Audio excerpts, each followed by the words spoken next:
مساء الفل على كل عشاق ومحبي مدرسة الفن والهندسة نادي الزمالك. الزمالك النهاردة في مواجهة أفريقية جديدة، بس المرة دي الاختبار مصري خالص في مواجهة المصري البورسعيدي. مباراة تكسير عظام طبعا، مباراة كبيرة جدا في الكونفدرالية، ومباراة تضمن للزمالك حاجات كتير أوي أوي أوي الفترة الجاية. هل هيقدر معتمد جمال ورجالته إن هما يقدروا يسيطروا على نبيل الكوكي ويعدوا عقبة الفريق البورسعيدي؟ وإيه هي مفاتيح الفوز اللي تضمن للزمالك الاستمرارية في رحلة الدفاع عن اللقب؟ جهز قهوتك ويلا بينا نشوف إزاي الزمالك يقدر يفك شفرة المصري. نشوف بس مقارنة بين الفرقتين كده دلوقتي في الدوري وفي أفريقيا. الزمالك في الدوري المركز الخامس برصيد 22 نقطة، آخر 5 مواجهات 3 تعادلات، فوز 1 خسارة 1. المصري تحتيه على طول المركز السادس برصيد 20 نقطة، آخر 5 مواجهات 3 تعادلات وفوز وخسارة. خسارة، 3 تعادلات وفوز وخسارة للمصري، يعني نفس كل حاجة، نفس المعدل. الزمالك والمصري هما الاتنين نفس معدلهم في آخر 5 مواجهات في الدوري، لكن الزمالك يفرق عن المصري إن هو معاه 22 نقطة والمصري معاه 20 نقطة، فرق نقطتين بس. الفوز للزمالك إن بكرة يعني الصدارة، ولو تعثر هيعقد حساباته جدا جدا جدا في المجموعة، هيعقد المجموعة كلها لو الزمالك تعادل. ولازم الزمالك يفوز بكرة أمام المصري البورسعيدي، كل التمام أمام المصري. طب كيف يتخطى الزمالك عقبة المصري؟ سؤال مهم جدا جدا جدا جدا. المصري البورسعيدي هو حاليا متصدر المجموعة بالعلامة الكاملة، كسب ال3 ماتشات بطولة. طب ده يعني ايه بقى يا محمد؟ ده ان هو داخل المباراة بتاعت بكرة بحالة جيدة، معنويات جيدة، وهيحاول ان هو يتعادل. هيحتاج التعادل، هو مش هيحتاج ان هو يفوز. لو حاول ممكن يحاول يلعب على الهجمة المرتدة بس، انما هو ممكن يلعب على التعادل، وهو هيلعب على التعادل لان عارف ان الزمالك داخل المباراة دي اكون او لا اكون لازم الفوز، فاهمين؟ فلازم محمد شحاتة واحمد ربيع او دونجا لو لعب، بس انا افضل الصراحة، يعني افضل احمد ربيع الصراحة. لو لعب حد فيهم لازم يمارسوا على المصري ضغط عالي جدا جدا جدا في منطقة التحضير، منطقة التحضير الخاصة بالمصري، يعني خط الدفاع عنده لازم يمارسوا عليه ضغط عالي جدا جدا جدا لمنع وصول الكرة للأجنحة والأطراف عنده. لازم يعملوا ضغط جامد جدا جدا جدا، محمد شحاتة او احمد ربيع او ممكن عبد الله السعيد. فبالنسبه لي محمد شحاته واحمد ربيع ممكن يروح، دي احسن برضو. عندك المصري كمان بيميل للعب الهجومي الضاغط، وده بيسيب مساحات خلف الاظهره، يعني بيسيب مساحات ورا برضو. فده ايه الحل بقى؟ ايه الحل بقى موكا؟ ان في تمريرات طويله تتلعب من عمر جابر وبنتايج، محمود بنتايج. انا عرفت القايمه بتاعت الزمالك، محمود بنتايج موجود في القايمه، ودي حاجه حلوه جدا. لو لعب وشارك ممكن يعمل اضافه، هو وعمر جابر يعملوا تمريرات طويله، يعني تمريره واحده مثلا تيجي لشيكو بنزا يستغل سرعه شيكو بنزا. شيكو بنزا سريع جدا جدا جدا، ممكن يستغل المساحات، وشيكو بنزا لعيب كبير جدا على فكره بالك. فلازم لعيبه الزمالك تستغل مباراه بكره. غير كده حاجه بقى، الكرات الثابته.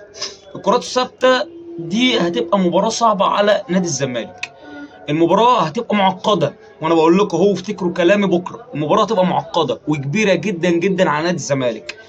ونبيل الكوكي هيحاول ان هو يقفل على الزمالك اي حاجه او اي فرصه، ان منفذ مثلا ان الزمالك هيلعب كوره، يعني ما هيقفل على الزمالك دي قفل دفاعي شديد جدا جدا جدا. فلازم لعيبه الزمالك تستغل الكرات الثابته. ازاي بقى؟ عندك ركنيات، عبد الله السعيد ممكن يلعب عرضيه، ولازم الحل الوحيد للاستغلال العرضيات دي هو حسام عبد المجيد وناصر منسي لو لعب اساسي او نزل بديل. دي ممكن حاجه تفيد الزمالك جدا جدا جدا في الفتره دي، يعني في فتره المباراه.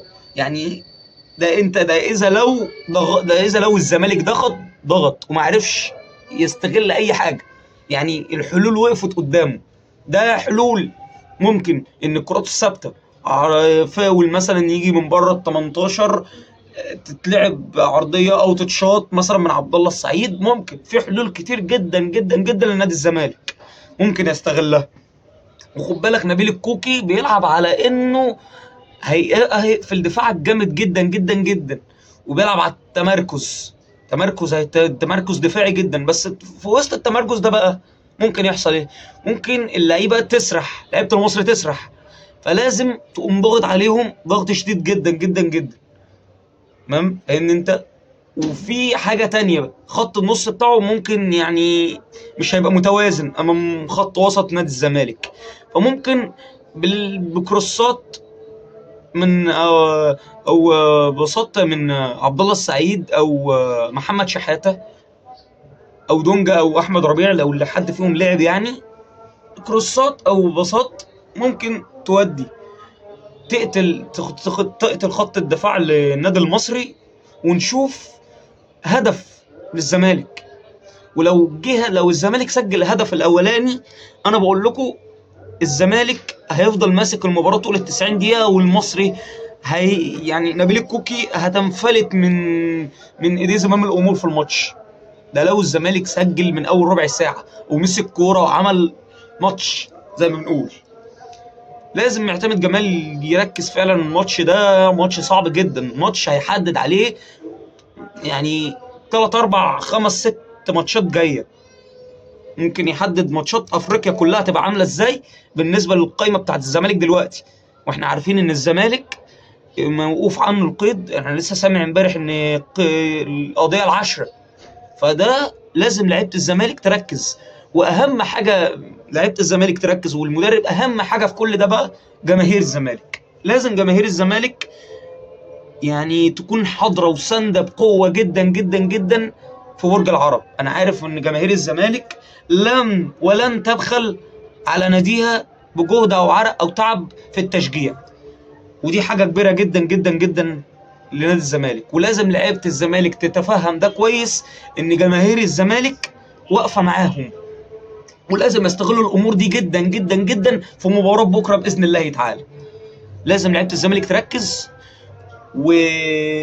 ونبيل الكوكي هو مدرب تكتيكي يعني عنيد، بيحب يقفل دفاعه، بيلعب على التمركز والهجمات المرتده. هيحاول يلعب عليك هجمات مرتده خطيره جدا جدا جدا، ولكن انت لازم تركز، عشان لازم تلعب ضغط عالي جدا من بدايه الماتش.